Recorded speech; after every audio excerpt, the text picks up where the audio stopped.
Hello, welcome to lecture three on kind of organizational buying and organizational buying behavior. Before we get started, I just wanted to let you know that I want to reiterate something I put in I think in the announcements. When I embed videos, or when I create videos for you all, I use two platforms. The first is YouTube, which is super helpful. And the second, also helpful, called H5P. H5P allows me to embed questions into the videos themselves. And so when I have questions to embed into the video, you will see that on H5P. However, if there's a video and I don't have a question embedded in it, it will just the links that you use will take you straight to the video on YouTube. No need to upload it to H5P if I'm not really using the service associated with H5P. So I hope that makes sense. So if you click a link and it goes straight to YouTube, that just essentially means that I don't have anything embedded within that lecture. So B2C marketing targets individual consumers like you or me who are interested in buying products or services for themselves rather than a corporation. Um, B2C marketing and B2C companies look at everyday individual needs, their interests, their wants, their challenges, um, impulse buying, all of these things, and kind of how can you deliver value to these consumers. On the other hand, business buying and business buyer behavior refers to the buying behavior of organizations. These organizations, like us, they buy goods and services. The difference is that they're buying them for the use of production or other services, for the use in production of other services or products that are sold, that are rented, that are supplied to other people. Um, Also included under the umbrella of business buying behavior or buyer behavior, would be retailing and wholesaling firms, that acquire goods to resell or rent to other people for profit, right? So these um, middleman, if you will, right? So when we talk about organizational buying behavior, we're not excluding the Costco or the Sam's Club, right? We're not excluding Walmart, so to speak. They too are under the pretty big tent. When we talk about business buying, though, we're talking about the decision making process by which formal organizations can establish the need to purchase products and services. And just like regular consumers, they use pretty much the same steps. They identify, they evaluate, they choose among alternative brands and suppliers. They make a purchase decision, and then they have some post purchase feelings and cognitions later on. And so we'll talk about that throughout the course of the semester. Major industries that make up the business market would be agriculture, would be fisheries, believe it or not, manufacturing, mining, communication, public utilities, banks, finance and insurance companies, and different services, right? So, you know, your insurance agent would fall under this umbrella. Your gardening person would fall under this umbrella. If you go to specialty stores, so for example, I collect Barbies. It could be that we're talking about, Walmart, if I bought Barbies from them. But it also, again, could be resellers. So it could be eBay, for example, would fall under kind of this idea of business buyer behavior, because there are plenty of people who own their own business through, eBay. So business organizations sell products, but they also buy a lot of raw materials, manufactured components, plants, equipment, supplies, business services, actual products, right? If you're Sam's Club, you're buying actual products, you're buying products from Sam, or you're getting products from Pepsi to sell to, Cassandra or Jane or whoever. According to the Census Bureau, there are over 6 million businesses in America with paid employees. That's a huge number of businesses. And if you are a marketer and you're a marketer that's focused on B2B marketing, then you want to figure out how to create and capture value, And to do that, you need to really understand these organizations, right? You need to understand their needs, you need to understand their resources, you need to understand their policies, their buying procedures. So you're going to need to know things like their objectives. You're going to need to know what their policies are, their procedures are, the structure of kind of the buyers and the decision makers, and you're going to need to know their systems, right? So this is one thing that's kind of interesting. If you are Pepsi and you're selling to Walmart, you need to know Walmart's system. Um, I lived in, so the University of Arkansas is very close to Walmart headquarters. And we actually, it's the Sam Walton School of Business. And so Walmart has an outsized effect on the school. You know, they gave a $50 million endowment, they continue to give money to the school, so on and so forth. And so, you know, you get really familiar with Walmart policies. And one policy that Walmart had, and I believe they still have, is that if you do business with them and you do over a certain amount of business with them, then you must have a location in Arkansas near them. And so you saw these small buildings for Pepsi or Coke or Dorito, Frito Lay, whoever, right? Because that's one of their policies. And the other policy, of course, is that you have to be able to use Walmart's system. So pretty interesting, in my opinion. There, there are a ton of influences on business buying behavior, and this shows you quite a few of them, right?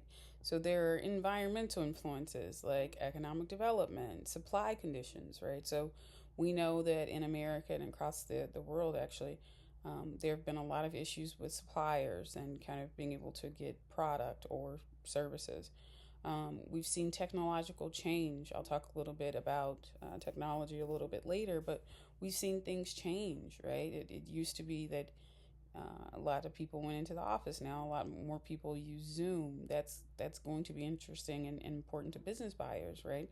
You're used to going and maybe seeing the company you're trying to sell to face to face, and now they might just want to do Zoom. That leads to a level of it's not as personal, I would say, as face to face, and for some people they may struggle. um, Politics and regulatory environments, right? Regulations can be a big thing. Not to say that regulations are bad, just that if you're a company, you have to adhere to these regulations. Although, to be fair, there are companies that don't, and their fines are teeny tiny. I'm thinking about this is random, but I'm actually thinking about is it Dollar General? Yeah, I think it's like Dollar General, one of these stores. Yeah, I think it's like Dollar General. Maybe, yeah, that has been fined several thousands and thousands of dollars by Detroit, because of the way they keep their business and kind of the way that they keep the litter around their stores, so on and so forth. And I think I read an article that said that this year they're going to be able to fix up their area, get rid of the litter, get rid of this kind of thing, and pay a fraction of their fine. I don't know how I feel about that, but you know, who am I? Competitive developments, right?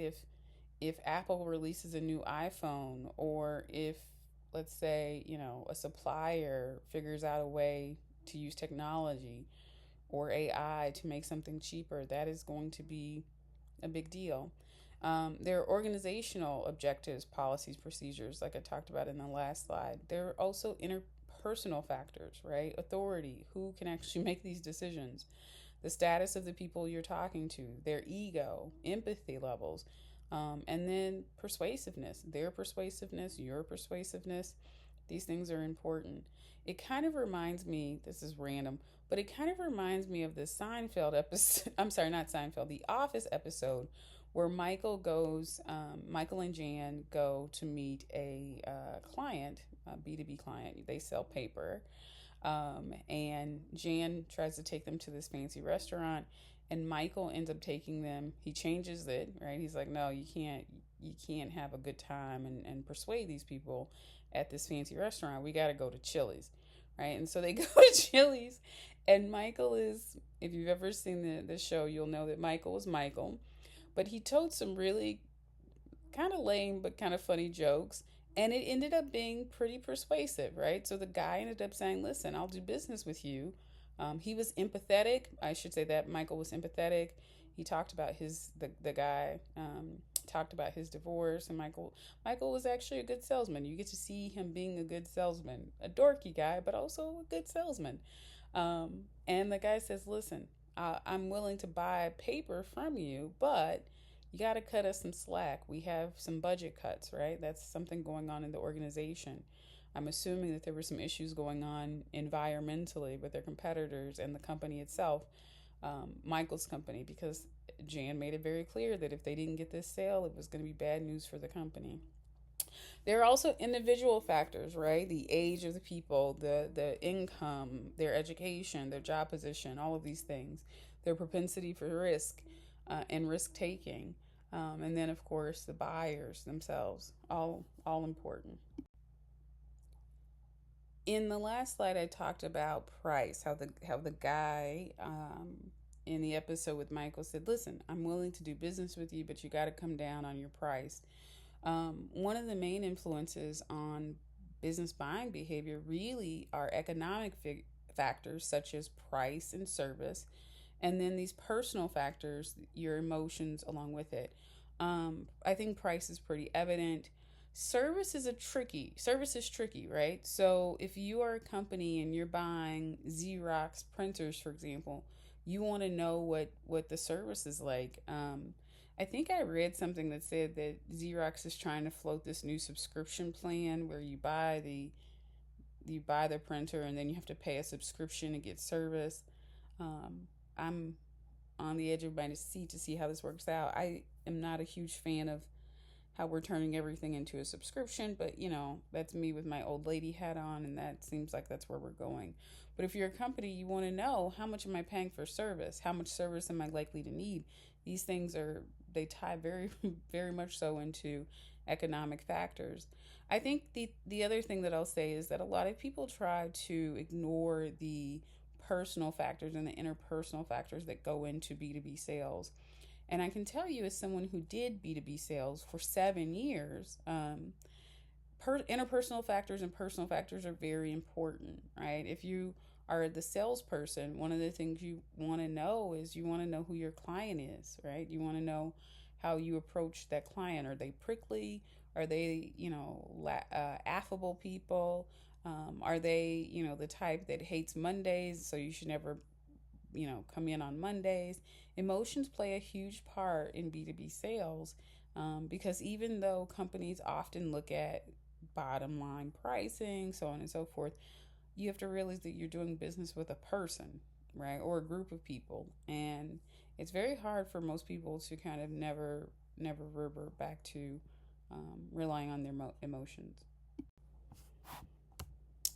So we talked a minute ago about, or we've been talking about, major influences on business buying behavior, and I talked about environmental factors a few slides ago. I want to go back to that because I do think it's important. There are other environmental factors in addition to kind of the ones I named earlier. We could think about demand for product. I think I might have mentioned it to this class, but I read an article by the Dallas Fed, that talked about the fact that sausage is becoming more popular, and they show that the demand for increased demand for sausages is positively correlated with recessions. But think about that, right? We know they call the lipstick effect, right? So when we are in a recession, when money gets tight, you see the demand for lipstick go up among B2C consumers. Consumers themselves want more lipstick. And it's for women, it's because lipstick is often a very inexpensive treat for themselves when they're maybe pinching pennies on everything else. Well, if you're a B2B person and you're selling raw materials to make lipstick, whether it's dye, whatever it is, then that's a good thing for you. Economic outlook, however, might not be a great thing. We know that businesses do a lot of forecasting. What will sales be? What do we think is going to happen? We've seen some companies come back and cut their sales forecast. In fact, I think I read the other day that Dollar General cut their sales forecast. Who would have thought they'd be featured twice in a lecture by me? Not me. But they cut their sales forecast because people are buying less, right? They're saying that there's financial constraints, and I'm not sure. I'm sure they're not the only one. So we could say that people are buying more or less from dollar stores. They're buying more or less from Walmart. They're buying like yada yada. It just depends on what's going on with the economic outlook. It depends how risk averse people are, how scared they are of, let's say, a recession. Right? You think a recession is coming, you might start pinching your pennies now before the recession makes you do so, so on and so forth. The cost of money, also a big factor, right? How much does it cost to actually borrow money? So inflation is going to be huge. If you are a builder, if you if you are in mining, so on and so forth, you are thinking about how much does it cost to replace equipment, how much does it cost to build new buildings, so on and so forth. In addition to the cost, we have to think about resource availability, right? You might really want to build, 8 new facilities, but if what you need, the concrete, if the wood, if the bolt, whatever you need, aren't available, then that's going to be difficult. Technology has upended B2B sales as well as many other sales. I talked about systems earlier. If you're a B2B salesperson, you need to know a company's system. Companies can change their system. Although some companies are very slow to do so, some are very quick because they know that kind of doing so increases things like data privacy. They know that doing so kind of could give them an edge in the market, right? So if Walmart is changing their system and updating their system, you need to know said system. Culture can play a role, right? We know that when things become popular, everybody buys them. So we can think of something like, is it are they Stanley cups? I can't remember, whatever the name of the cups are that have been pretty popular, the ones that you use to keep your drinks cold. So I think Stanley cups have become pretty popular. If you are a supplier of Stanley cups, you are absolutely happy with that because that means that you're selling more of the raw materials made to make those cups. On the other hand, there's been a new trend. Another example, a new trend. They call them Sephora girls. Apparently, a lot of young girls are buying makeup and skincare and these kind of things from Sephora. I just read an article about how some this is not funny, sorry. Some young girls are using anti-aging products because they're scared of looking older. And they're doing it at ages like 13, 14, 15. I'm confused. I shop at Sephora sometimes. Sephora is extremely expensive, so I don't know kind of why they're buying such expensive skincare. But two, those products are not meant for very young girls. And the article that I read talked about a little girl whose face ended up being horrifically impacted by using these products. And so it's terrible for these girls. On the other hand, if you are Lush doesn't sell at Sephora, but if you're Fenty, or you are, why can't I think of anybody? If you're not L'Oreal, because they don't sell there either. If you're just one of these companies, off the top of my head, I can't think of any other than Fenty. But if you're one of these companies, then of course, you may be happy to know that you get a bigger audience. Hopefully social responsibility and your own sense of responsibility would push you to do something about this. Politics can play a role in business buying behavior. If you think that the new administration or the current administration is more favorable to your business, that can change how you do business, and how people do business with you. And then of course competition, right? If your competition undercuts you on price, if they undercut you on service, if they just do a better job being persuasive, those things are going to have an impact on you as a business. Interpersonal factors also have quite a bit of influence on B2B buying behavior. In this class, interestingly enough, we will focus quite a bit on interpersonal factors. We'll talk a bit about motives. We'll talk about perceptions, preferences, attitude towards risk. We will talk about age, income, and education. Those are more demographic issues, and so they won't get as much attention. But the one thing that I wanted you to take away from this slide is this. This class is about consumer and industrial buying behavior, and you will notice that there is some overlap, and in fact, quite a bit of overlap between the two because at the end of the day, business buying behavior typically relies on people, and so interpersonal factors play a big role in how people make decisions. For a long time, when thinking about buyer psychology, whether it was at the B2B level or the B2C level, a lot of people really looked at this as took a two-dimensional approach when looking at this, I should say. The first approach would be that people are either dominant or submissive. Dominant people are the people who take control of others. Those are people who feel the need to lead, they control situations, and they have this strong desire to be independent. On the other hand, submissive people tend to let other people take the lead, right? They have a willingness to be controlled. They tend to be very compliant and kind of go along to get along for the most part. They don't want confrontation.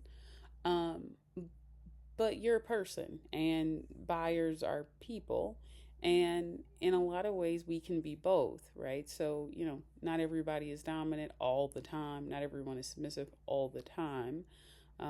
Not to say that there aren't people who have those personalities, it's just not normative to be one way all the time. And that's true of a buyer, right? When you go and you talk to a buyer, if they're submissive one day, don't assume that they'll be submissive throughout your entire conversation, and don't assume that the next time you see them they won't be dominant. Maybe they're dominant because they're unhappy with what they purchased from you.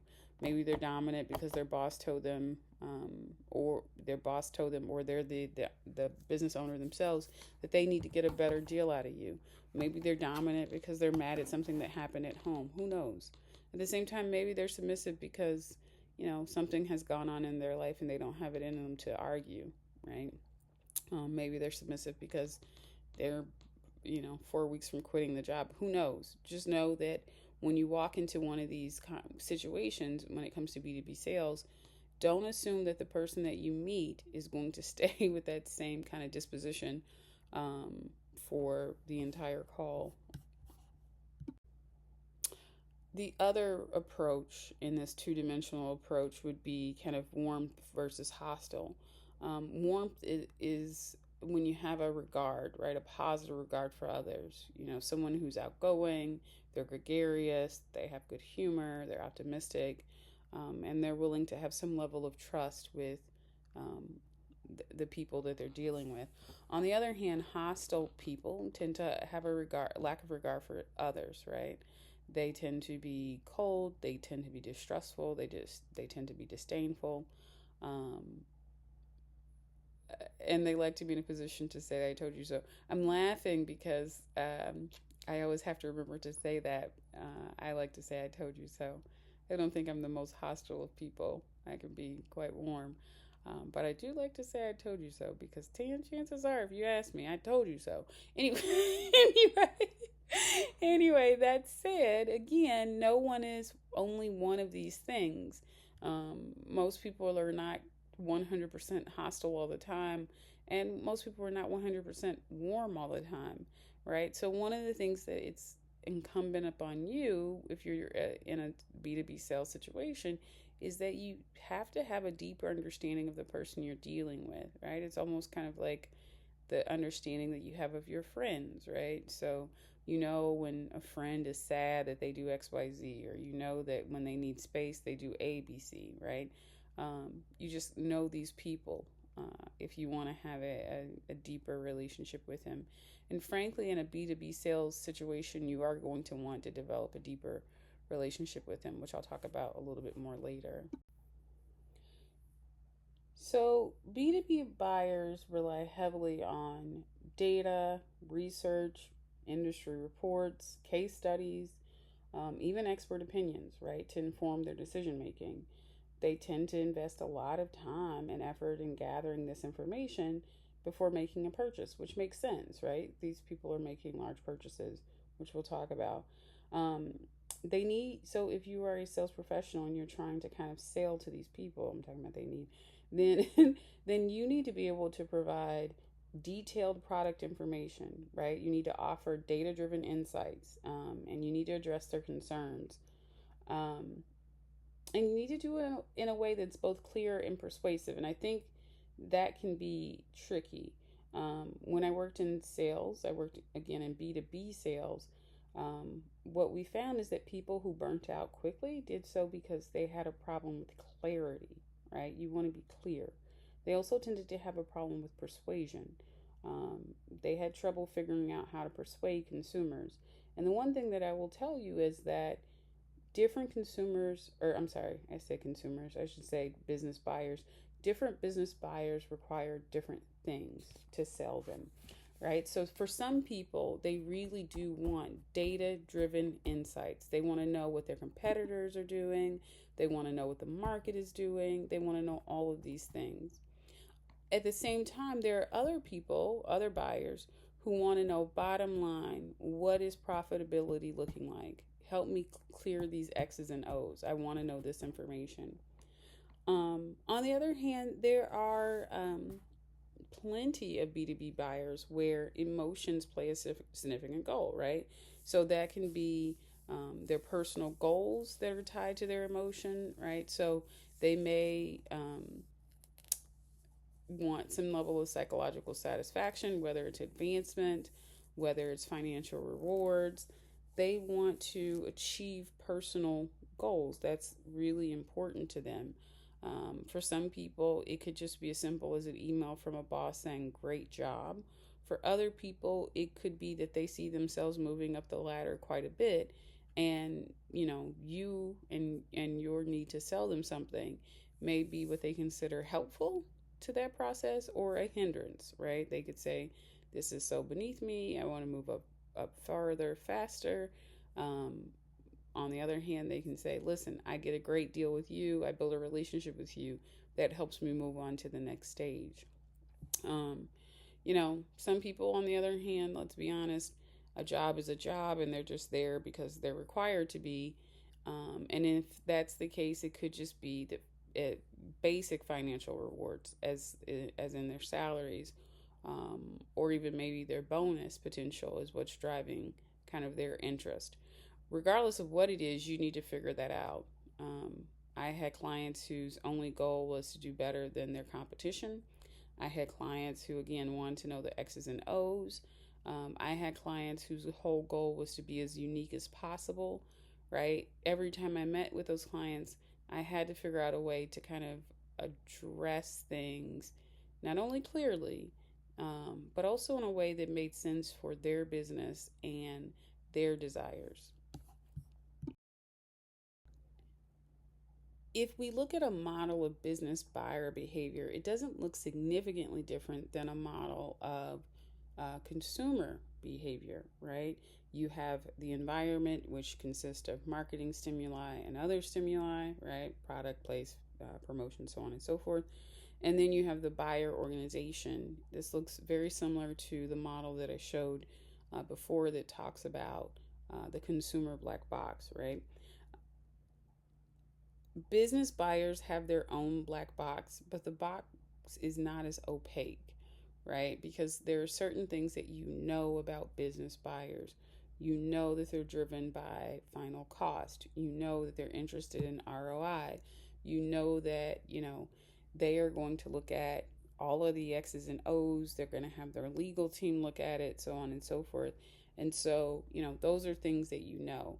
So there are things that you don't know, right? How necessarily to um, be persuasive, how to be the person that sells, the next big thing, what's important to the person you're selling to.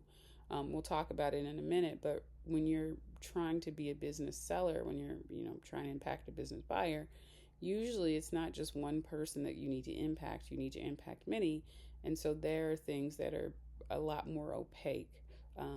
But there are other things that are fairly transparent. And then, of course, the buyer response. You have kind of what products or services are they choosing? Are they choosing the very nice, hand soap for their bathroom, so on and so forth, how much they're ordering, who they're getting their product from, so their supplier choice, their payment, so on and so forth. All of these things are a part of what we call the buyer response. So I'm in my house, I'm recording this by myself, and I am hearing a bunch of very odd noises in the background, and so it's kind of interfering with the lecture. Anyway, so so to bottom line this, B2B buying behavior refers to decision making and other activities organizations as buyers, right? And B2B buying is the selection of suppliers, sources, vendors. But it's also just the general decision making process, which we have an entire lecture dedicated to the decision making process. And we'll talk about a little bit in this lecture, but the one thing that I want you to take away from that is that the decision making process very similar for consumers and businesses. Again, I'm going to say this over and over again.